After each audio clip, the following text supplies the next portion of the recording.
Today I want to talk about the impact the coronavirus has had on my businesses and specifically on my tourism businesses. I run two decommissioned prisons as tourist attractions, one in Somerset and one in Shrewsbury, and they're both very successful and they're actually on an exponential growth curve. We were getting more and more successful recently, so this has hit us quite hard. And I'm just going to talk very briefly about the impact the coronavirus has had on us. This is actually, between you and me, this is actually the 9th take of this video to try and shorten it down, so we try and succinct. So financially, this is obviously hit us financially. We are a tourism business. Tourism is a very simple business model. Get people through the door.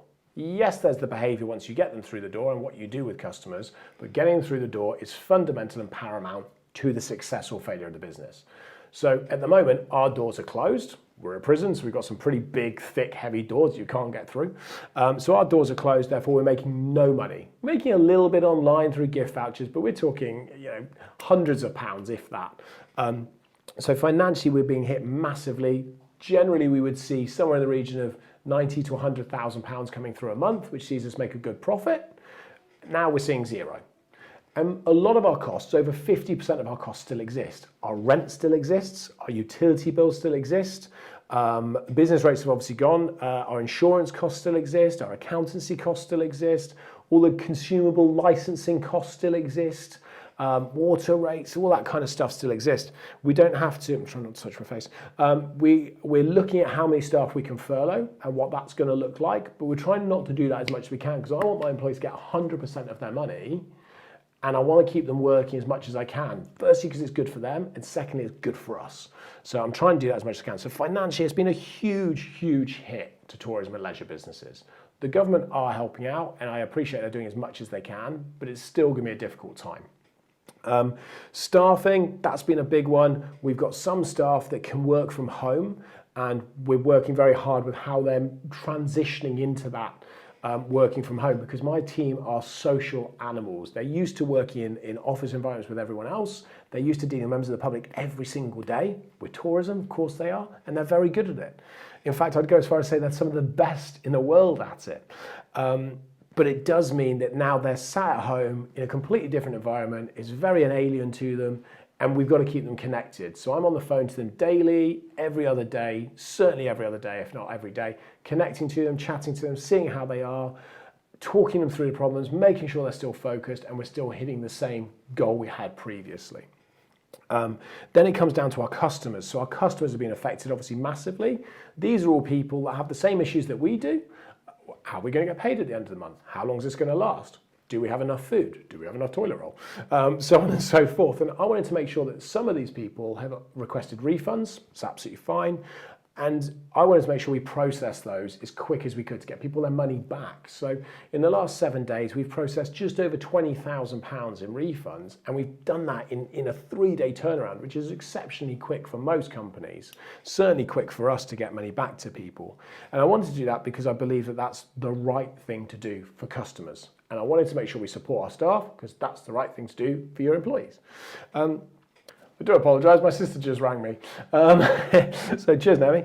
On top of that, we've got empty buildings, which are huge buildings, and they're just sat there, and they could be used for a lot of things that we pushed out to the government. So that's a bit of, sorry, hitting the mic. That's a bit of a frustration for me because I don't like to see things not being utilised to their full extent. So that's a bit of a shame, but that's just a personal bugbear. For me, the impact has been very much financially on our employees and on our customers, and I've tried to counteract each of those.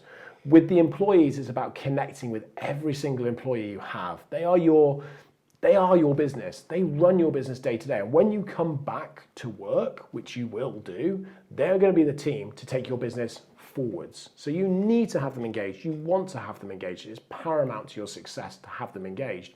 And the way to do that is just communicate with them. Pay them fairly, at least 80%. If you can get more, then do. If you can keep them working, brilliant, because it keeps them engaged in what's happening and connected. But at the very least, connect with them on a couple of day basis. And if you've got a big team, get your management tier to do it. Pick up the phone, ring them. Hey, how's it going? How are you and your family today? Have you got everything you need? Really sorry that you're not at work at the moment. Can't wait to get back. Is there anything we can do? That's my sister again. So that's your stuff. Customers, support your customers because they're going through this as individuals themselves. And if you've got the team to do it, if you've got the workforce, and they can pick up the phone and ring your customers and say, we're really sorry that we're closed at the moment, really sorry you can't visit us. Have you got your refund? Has that been processed through? Have you got everything you need? Are you and your family okay?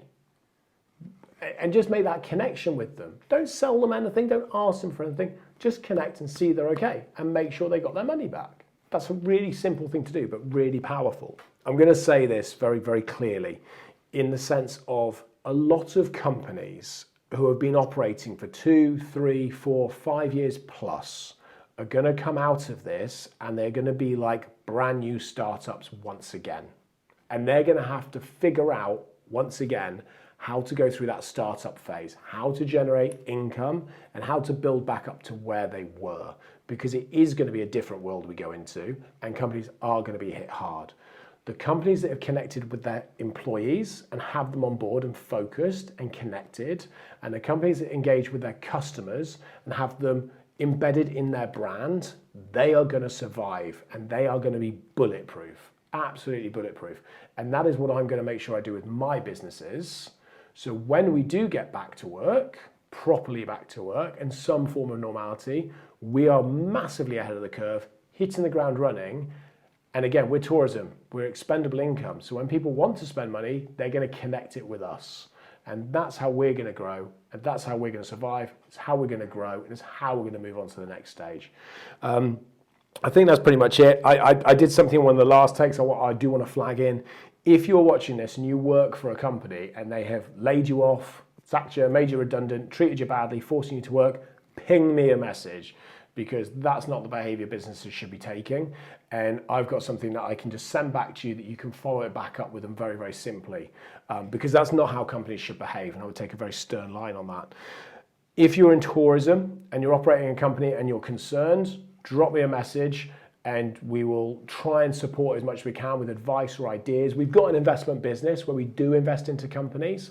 I'm not saying we'd use that, but at the very least, I'd like to pass back out some ideas and things and concepts you can potentially use to help you get through this time. That's really it. I've waffled on again for far too long, so I'm going to finish it there. Do some more stuff over the weekend and obviously back into next week. As always, send me messages, comments, questions. I love all those things. I love answering them. And yeah, tell me if there's anything else you'd like to hear me waffle on about, and I will do. Oh, and if there's a plasterer, hit me up.